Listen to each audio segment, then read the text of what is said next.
What we are going to cover today is basically an understanding of kind of why KPIs and projects are not enough to drive a business forward. Moving on from there, what are the major mistakes? A lot of companies start out from KPIs and projects and move towards OKRs, but there's often ways that people start that mean they will struggle going forward. How do all the elements, the OKRs, KPI projects, how does everything fit together? How does it connect? What purpose is each one of these fulfilling in driving our business? What needs to change in the company and teams to actually make OKRs work? And then we're going to walk through a sort of example of practically setting from a company objective through to team objectives, and then thinking about what do we do to drive them forward. And we'll come on to questions at the end. You can ask questions at any time in Zoom in the Q&A section. We'll be answering them live, but we'll also be trying to put together sort of the common topics or the common questions at the end, and we'll recap on those. So let's get started. So many companies have been run for a long time on vision, mission, and strategy that's developed by the leadership. We then have KPIs in the business, and these can be up and down at different levels. And people work on projects to drive the business forward. This method has worked for many businesses for a long, long time, where the strategy decides what are our KPIs and what are the targets we set there. Often the projects are there to drive the KPIs forward or interlink with the KPIs for where we need. This really means that often companies have, or at the company level, I should say, we have a number of KPIs, revenue, profits, there could be many other KPIs. Usually KPIs are limited to 5, 6, 7. They're key performance indicators. And then we get down to the teams, and often it's quite a mixture with the teams. You might have a product team that really works on projects. So they're very busy working on projects to develop new products or enhance existing products. The sales team are very focused on the KPIs, revenue, sales calls, etc. And we might have a marketing team that's actually focused on KPIs and projects. So basically, they're working on both parts as well. But why doesn't this work these days? Basically, often when we start with a vision, mission, and strategy, it's giving us a very broad long-term direction. Often when we get down to strategy, it might be a 2-3 year vision that's showing up there. And if I take that strategy and I share it to the teams, it doesn't give a narrow or clear direction of where we need to move, especially in the timescales that people are thinking about. A lot of times people are thinking about what am I going to do this week, this month, this quarter as a long term. But the strategy is often for 2 to 3 years. KPIs and targets are set, but how do we achieve them? The big problem with KPIs and targets, they tell us what we want to achieve, but not how we're going to get there. If I set a target to sell $10 million next quarter, it doesn't tell me how we're going to get there. If we're coming from 5 million to 10 million, we need to understand how we're actually going to drive the business forward to reach them. Often the projects are set, but often the intention was to make it tie back to the KPIs, but often the project becomes its own object, and we forget what we were actually trying to achieve with the KPIs. Projects themselves are often determined as successful if they're on time and on budget.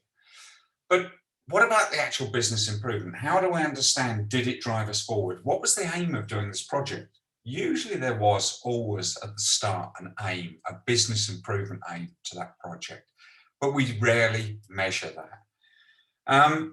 Projects may be developed for 6, 12 months or even more. It's not very agile. We've all been affected in some way or not by C-19. But this isn't the first thing that's come and disrupt our business lives. We've had banking crisis, dot-com busts. Many of us in other businesses might have had competitive upheavals that have changed the business landscape. What that means is it's getting much, much harder. The rate of change is speeding up. It's much harder to say we can plan out 6 or 12 months in advance without at some point realizing we're going to have to change 9 months of planning work and start again. That's very wasteful. Long-term projects also result in siloed organizations. So we plan out what people are going to be working on in a long period of time and then send them off to their corners to work. That, in a modern world, isn't the best way to get the best out of people. Everybody's working in a very siloed, insular way without looking at what's changing or how specifications are changing. And if they do, it disrupts everybody's plans. Now, this is really where OKRs come in. OKRs really connect all these pieces together, and they do it in a way that helps you get your KPIs, your vision, mission, strategy, your projects all aligned or driven through OKRs. So a lot of times people say, right, well, we have the KPIs, we have the projects, we understand what OKRs, we understand we have an objective, we have a key result. So let's move forward. So they take their KPIs and they make them OKRs. And then they go away and say, well, we have some projects over here and project plans, so we'll actually make those also OKRs. They basically take the KPIs and projects and reformat them into an objective and key result format. This isn't the way it's done. This is not how you develop OKRs. For example, here's a classic example of a sales team. The objective says sell 10 million this quarter. Jeff sells 3, Jill sells 4, Ashley sells 3. That is the same as OKRs, as KPIs. It's not an OKR. It's not an objective. It's not a direction. The key results are not measurable outcomes. They are just the targets. This doesn't really add any value. The only difference is we're calling it an OKR. Similarly, let's say a product team. They say launch a new product and they measure the project status. How far are we on the project? Well, again, what does this really add differently from maybe what we've already got in our project system? It also doesn't measure outcomes because these are projects which are a series of tasks of completion. So these two ways of thinking about KPIs and projects to OKRs isn't correct. It isn't what OKRs are. And it's very common to see people start out in that direction. So where do OKRs fit and how does everything relate together? The idea is really that the OKRs are set for improvements. OKRs are all about improvements. And they come really from two areas. They come from the strategy. If we need to improve something, we might need to set an OKR to change the business or change the direction of the business, or set OKRs in multiple teams to change the direction of the business. We're trying to take from a strategy and make the business change. Often that's a directional change in the business. We might also have OKRs that are coming from KPIs. I'm going to explain in a little bit what does that mean, but not every KPI needs an OKR, and we'll come on to that. The second thing is the projects are actually there and needed to drive the key results forward. In an OKR, the key results are measurable outcomes. They're business outcomes, what success looks like, different ways to think about them, but they're a measurable outcome. To drive an outcome, we need the outputs. We need to do the project plans or tasks to drive the OKRs forward. If we now think about it back on the same diagram before, we actually need C-level objectives. We need to set from the company the objectives that set the direction we want to go in. And at the team level, we are setting team OKRs that are going to drive the team's executional elements, in a sense, the projects, plans, or tasks that they work on for the next coming quarter. Those team OKRs may well have come from KPIs underperforming or where we have large growth, or they could have come from the strategy and the way we need to change the business. But the company level sets the direction. The teams are where we really drive the business from. It's all about creating this alignment and focus. And we're going to come on to that in a bit more. But how we should be using OKRs and a little bit why. OKRs are all about improvements. We talked about KPIs. If KPIs are under the target, let's say we have a quality KPI, it could be customer satisfaction. If we set that to 75 and we fall below, we need to do something to make it go back above the target. It could be growth KPIs. We could have a very strong revenue or profit or growth plan that we need to make sure we are continuously improving this quarter, next quarter, the quarter after in different areas to make us grow. And as we said before, it could be the strategy. So there's really those areas that are setting the OKRs. The OKRs are about improvement. Objective is the direction. It's the why and how statement. It's not a number. It's not a dollar target. It's what do we need to do? How are we going to achieve it? What direction are we going to go to make it happen? The key results are the measurable outcome. What does success look like to reach the objective? What's the business outcome I need to drive forward? The other areas that OKRs are set for the quarter, and it's important that companies moving to OKRs move into a quarterly cycle.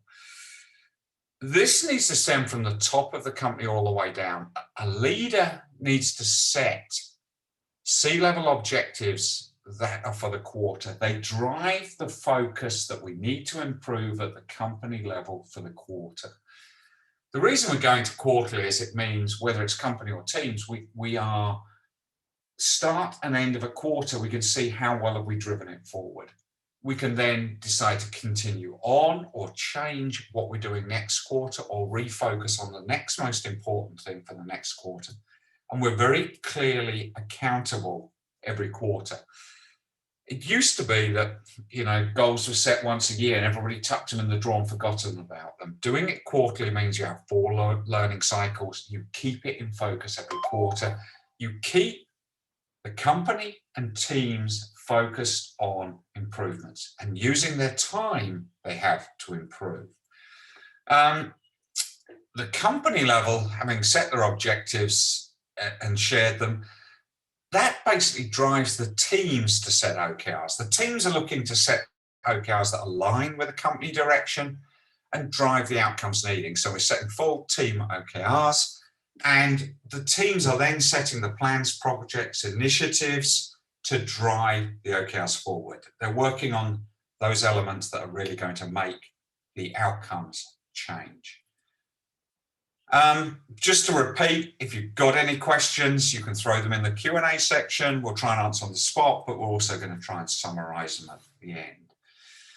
So let's talk a little bit, we talked about strategy could be one of the things, but often one of the things people miss is how do I look at my OKRs and understand which KPIs need an OKR? Well, this might be a case of revenue, and first quarter, the yellow are actual, the red is the target, and Q3, Q4 are the projections that we're making here. But basically, it could either be that we're growing rapidly, and maybe a 25, 30, 50, doubling, trebling, depending on your size growth, really means you need to heavily focus on how we're improving every quarter. It could be we've missed, we're in Q2 and we're missing or falling behind the target. We need something.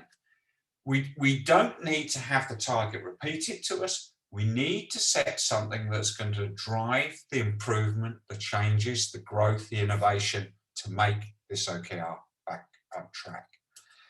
It can also be the quality KPIs. For example, this could be the example of customer satisfaction, and we have something like 80% here. And as long as we're on or above, we're okay. If we drop below in a quarter, or we're seeing we're dropping below, to get that satisfaction level back up, we need an OKR to prove it. It might be that this means we have to set a company-wide objective to increase the satisfaction with our customers again. This one with revenue could be just the sales team, but it might also be the company. Often revenue is not just a component of a single team. Revenue profits are often driven by a lot of different factors in the company. So what about projects? Well, we've now developed our OKRs, for example, and the OKRs really are what are used to drive the projects. We don't develop the projects and then work out the OKRs. We actually work out the OKRs. What is it we need to improve? What are the outcomes that we see as the measures, the KRs, as measurable outcomes? And then we develop the project plan. We set out what we're going to try and drive forward. It might not be a full project. It might be that we rapidly do weekly or bi-weekly plans and actions to move it forward as well. I'm classing those the same. But completing those projects or tasks drives the OKRs forward. It drives the key results forward. It makes the OKR move and progress. So there's a very strong relationship. OKRs without the projects, plans, or initiatives to make them happen, nothing will change. We have to make sure we're spending our time wisely on what we're working on, what we're doing day to day, week to week, bi-weekly, on projects or plans to drive the OKRs forward. They're very much aligned. This is where in OKRs it's talked about, really outcomes and outputs. So basically, you've got the outcome that we're trying to drive, and we've got the outputs, what I do, or what many of us do, or what we do as multiple teams to drive those forward. There's a lot of reading on Weekdone sites and other areas about outcomes versus outputs. So what needs to change if we want to move over? Well, one, we've got to take that quarterly mindset company-wide. It has to be from the leadership through to the teams that we are going to set and drive ourselves on a quarterly cycle. We might have some bigger strategy or some bigger annual objectives, but we must have top to bottom quarters. It's the way we're going to keep ourselves and make sure we're accountable. It means the CEO, the company level, the executives need to set objectives for the quarter. The teams set the OKRs, and we're going to come on to an example for this. I'm actually going to walk through an example, but the teams really have the OKRs. Why is that? Teams drive the change. The leadership sets the direction. We also need the teams to work on these projects or weekly plans to drive the progress on the team OKRs forward, which are aligned to the company OKRs. And it's really, really important that those OKRs become part of the weekly team meetings. You really need to be thinking about, what are we working on? The team progress, are we on or off track? All of these elements need to be reviewed briefly, but weekly. And we really have to think about, what are we planning to do to make sure our OKRs stay on track? It needs to be set into part of our meeting cycle, but by setting good OKRs, minimizing projects, becoming more agile, you will have the time to do that element well by not overcomplicating the planning cycles. I'm going to do an example walkthrough now. So we showed this example before where maybe it's the growth or maybe it's the missing. So, we've missed the target for Q2, or we have a growth target that needs an OKR over a quarter, over multiple quarters. So the leadership stands back and we'll take this one and say, right, okay, we've missed Q2 revenue, we're falling behind. And the leadership team sit down and they say, right, how are we going to get it back up? Well, it's no good just saying, well, everybody just needs to find another 5 million, or next quarter we need to hit 25 million. We actually need to come up with a plan or a direction. There's many things I could do to grow the revenue, but maybe they stand back and say, well, we can't geographically expand. That takes a long time, a lot of recruitment, a lot of money. And they work through the different areas and they come up and they say, well, actually where we could grow more, or we think we could grow more with the right effort and input, is through upsell, meaning we could sell a higher value package, or we could sell more products to the same customers. This is something we could really ramp up quickly. We might have a second OKR for revenue, which is focusing on the growth factor as well, but we've missed here, so we've got to recover as well. So this upsell, revenue through upsell, is going to be a company objective. So we set it, increase revenue through upsell as a company objective. That gets shared with the teams. It gets shared with the same context. Tell them how we came to this. Hey, this is why we need to focus on this. This is so we can recover. We could do many other things, but we don't have the cash or the time that's needed for some of the other revenue increase elements. And they share that with the teams. And first of all, the sales teams say, okay, right, let's set our OKR that aligns with the company objective. We believe we can maximize the upgrades from new sales from beginners to pro packages. So very focused on taking customers that only buy one pack, the lower package, and increasing them to the upper package. And they've set the key results, the webinars for user. So we're doing a set of webinars. We're not measuring how many webinars we do. We're measuring success, which might be the number of unique accounts or the number of people that signed up for the webinar, because you're going to send them a recording afterwards. Whatever you determine it is, but it's not doing the webinar. That's the output. The second one, we might say, right, we know not everybody's going to go to the webinars, and we're going to try and get the sales team to meet and discuss with at least 90 basic users, the decision makers, on why to upgrade. So it's really about the outcome is about meet with 90 to try and convince them. So it's not just setting up the meeting, it's actually trying to set up the right meetings and with the decision makers and get it moved forward. We might also say, well, we believe we haven't optimized the pricing. We believe maybe we don't have the right pricing between the standard and the pro version. So let's work out what is the optimal pricing. And then the product team, they go off and they say, right, actually, we could make the pro features. We understand, we can see from usage metrics in the product team that one of the pro features, is really low compared to where it should be. And we need to try and drive that usage from 20 to 50% weekly. The second key feature, maybe the prominent feature, is already at 50, but we should really aim to get it to 80. That's where we know if we get 80% usage, it's really going to stick and work well, and customers love it, and we have product market fit. And we might also say, let's make sure we interview 100 pro users and discuss the jobs to be done that they're working on, or the 5 main jobs that they're using the pro additional features for, and how could we improve that? Basically, how could we really make this be improved? So we've set a sales team OKR, a product OKR, they're aligned with a high level. We've got a good, clear OKRs for the team and a happy leadership because we've aligned with the direction we want to go. But what then? So let's come back to the sales team. So the sales team really needs to think about what they're going to do. And it depends very much on the team. It depends on the KRs and the OKRs, what's going to work best. Do we need this initiative or project?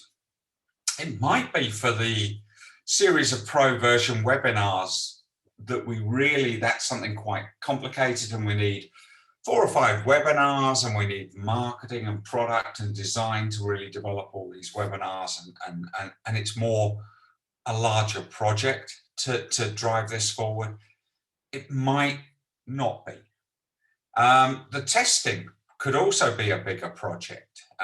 It might be that we've got a lot of testing. We might have to try different tests each week to test out different pricing ranges, to look at the elasticity of the pricing and understand it.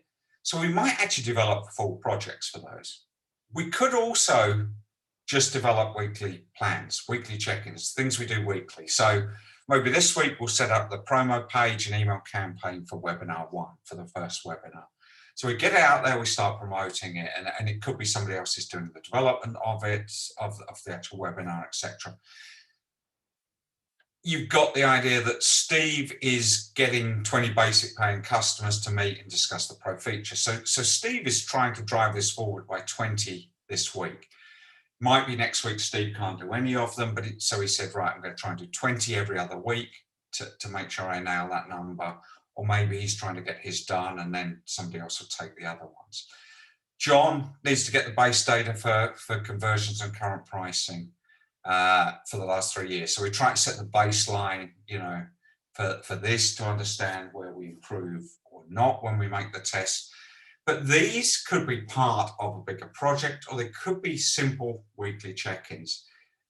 What and how you drive that execution really very much depends on your teams and how they like to do it. But they need to have the execution element nailed. They need to be able to execute on projects or plans that are going to drive the OKR forward. So the OKR won't move on its own. If we don't do the webinars, nothing happens. If we don't test the pricing, we won't increase the conversion rate and find the optimal. So it's very much about setting what do we do, the outputs to drive the outcomes forward, and this in turn will drive the increase in revenue through upsell. That's really how it all fits together. So why do we use OKRs? We're trying to set a clearly outlined and focused direction. But on top of that, it's kind of at a level that people understand. It's short enough terms that everybody in the business can relate to. And often the quarter is that level. We're setting and clarifying improvements that are needed to execute on strategy or to achieve KPI targets. So we're not taking all our KPIs in. We're not taking business as usual. We're saying where we need to focus time and effort.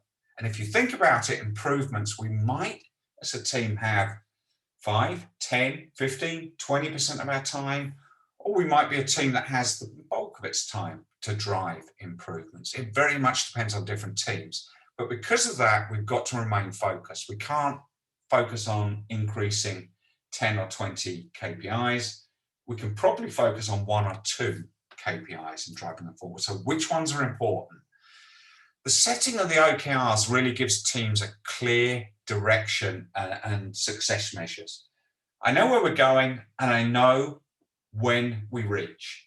The KRs are what success like. When I get them, when I achieve those numbers, we know we've reached it. And it drives us to set this plans in action, that we actually drive outputs, tasks, plans, projects to make the OKRs happen. We are deliberately driving the improvements in the business. The other thing that I think is often missed and missed way too much is team OKRs should drive the engagement of the team. The idea of the OKRs is very much that setting that team OKR is telling people what we want to achieve, the whole team. We get the team to discuss and think about the best ideas to test and try and to drive it forward. For people, this is engaging. And this is the point of OKRs. They shouldn't be treated too mechanically. They shouldn't be treated like KPIs in a sense where we're just looking for a specific number. Part of it with OKRs is all about the process, about improving, and how do we set KRs, sometimes ambitious KRs, which will drive us to think differently, but all of them are driving us to improve and feel good about working as a team. It's something that's often overlooked with OKRs, but most of the customers we talk to, you know, when they're 12 months, 18 months in and they're really using OKRs well, they realize it. They see that it changes the way people work and it drives a much happier workforce to think about how we're going to improve and drive things forward. What if we don't change? What if we do just migrate our KPIs and projects into O's and KRs? Well, we haven't really changed. We haven't changed the way we're working. Calling KPIs OKRs, i.e. calling KPIs by a different name, and expecting something magic to happen probably isn't realistic. We're probably still stuck with the problems of direction and confusing initiatives or projects versus clear improvement OKRs. So the plans, the KPIs, and the strategy are often understood, but it's very complex, or there's too big a gaps between them all to really clearly link them together and drive alignment. No common company focus. So really taking that strategy down to something that drives the business forward, that narrows it, sets the focus, sets the direction, and aligns the teams to move forward.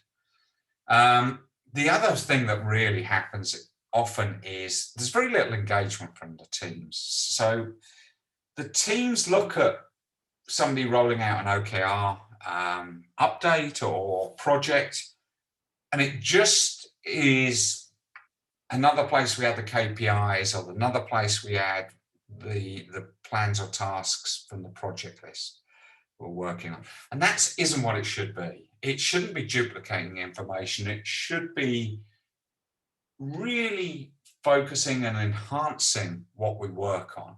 It should be, as I said before, you know, it should engage the whole team in thinking about how to drive things forward. This doesn't. It's just will be seen as another management OKR, goal setting, checking us type methodology. And that's really not the way you want to start out. So if you want to start using OKRs, it's kind of important you think about how to use them and how to use them well. We've really come to the end of the presentation part, but I wanted to just say, right, we're going to go into the question part. But if you do have other questions for us, you can email us at hello@Weekdone, or you can also connect on our Weekdone LinkedIn, or I'm more than happy you email me, Richard@Weekdone, and my LinkedIn is Richard-Snaith, as here. Anna was going to put it in the chat also, so I presume it's there. I haven't been reading the chat while I've been presenting, but you can connect with us. You can ask us questions. We're happy to answer questions on OKRs and best practices. So I am now going to try and jump into the questions. So I'm going to start with a question. How do we motivate KPI-driven teams like sales to use OKRs? Brilliant question, but actually the great thing is the OKRs are actually getting them to think about how are we going to succeed? How are we going to make us deliver those OKRs? What are we going to improve in the sales team to make sure as a whole team and everyone in the team exceeds their target? That's really what OKRs are about. We're trying to drive those improvements. With the sales team, it could be field salespeople, let's say.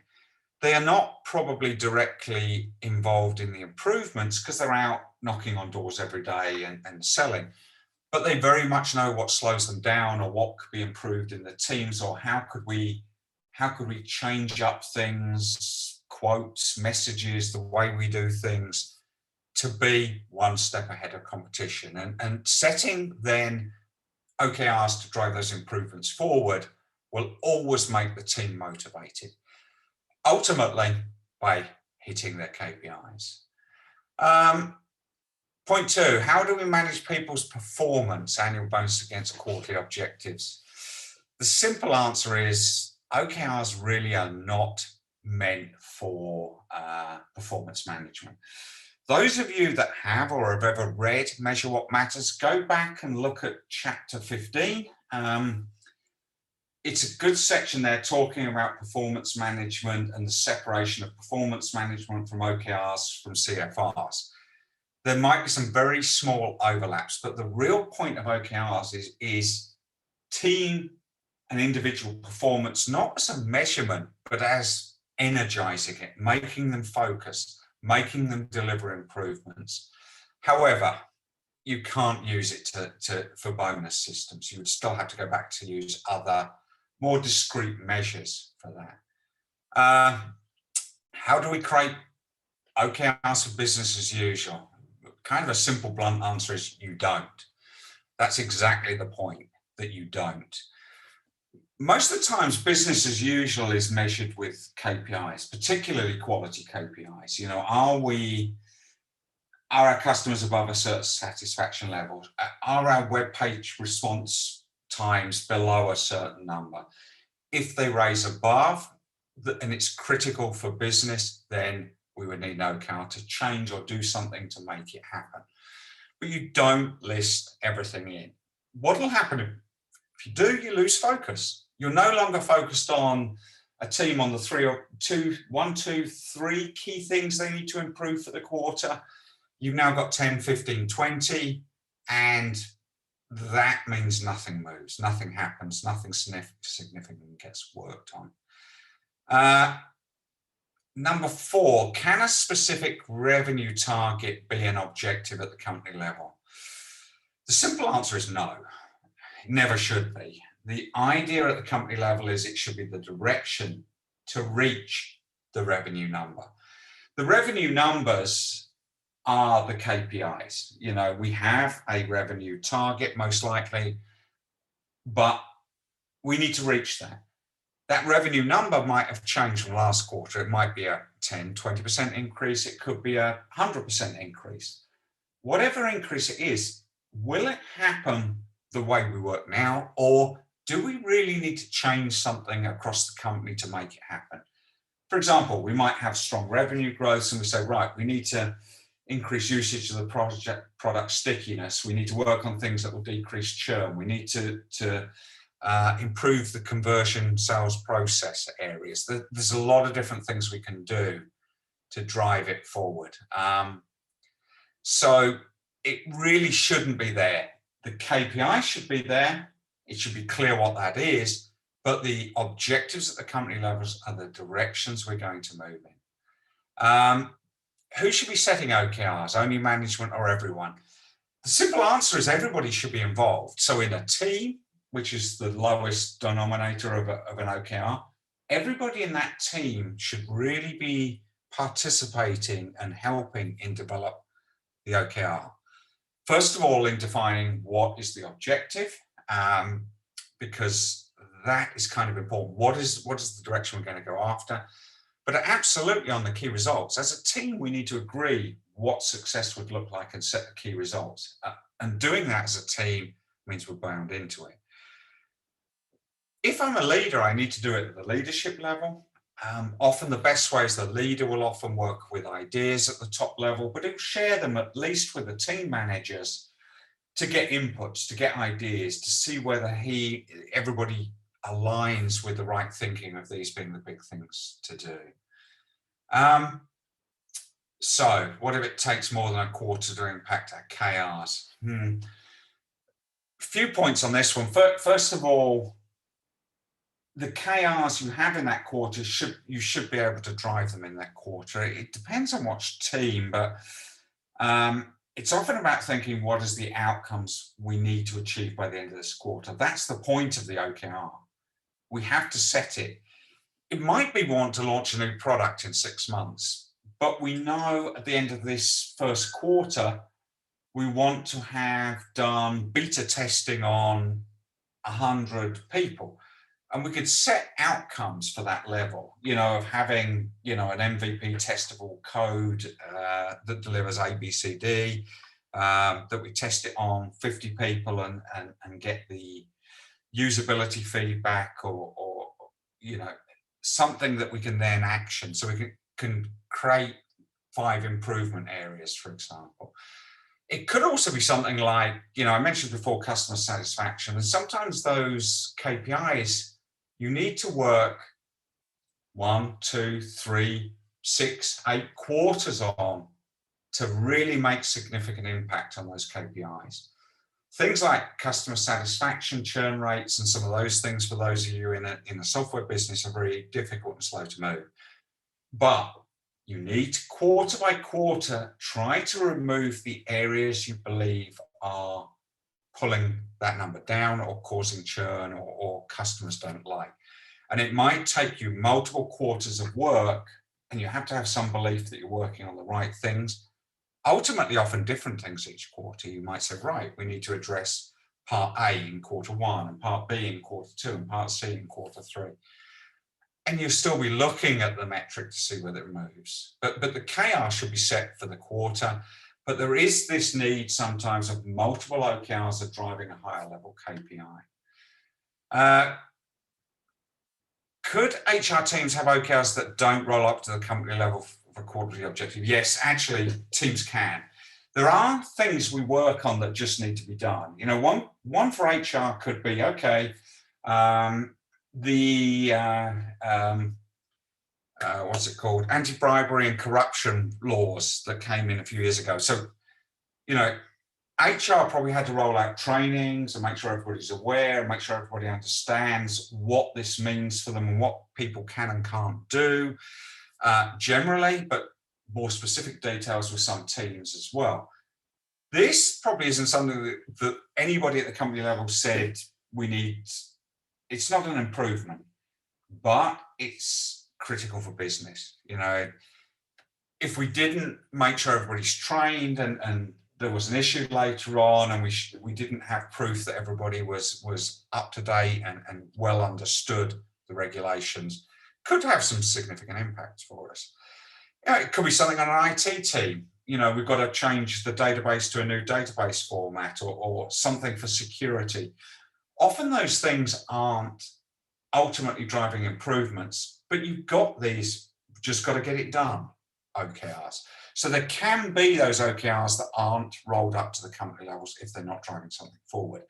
The question is if I'm working on something that isn't, and it isn't super important or critical to business, is there something else I should be doing?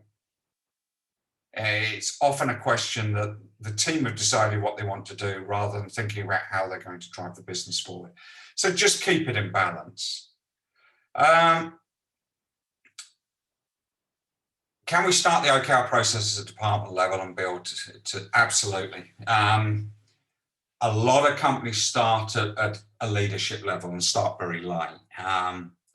We've worked with a lot of leadership teams which have set 1 or 2 OKRs and worked their way through it. And maybe the department levels, they've set 1 OKR for each department.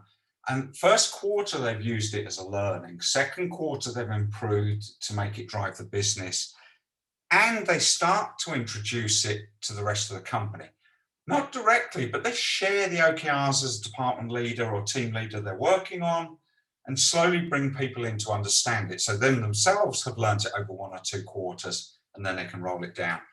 Actually, we often see that is the most successful way to start. A lot of people that work through it from top downwards, and the top level team is very much bought into it and understands the benefits of it and has used it, do a great job of rolling it down through the organization in a way that makes it a success.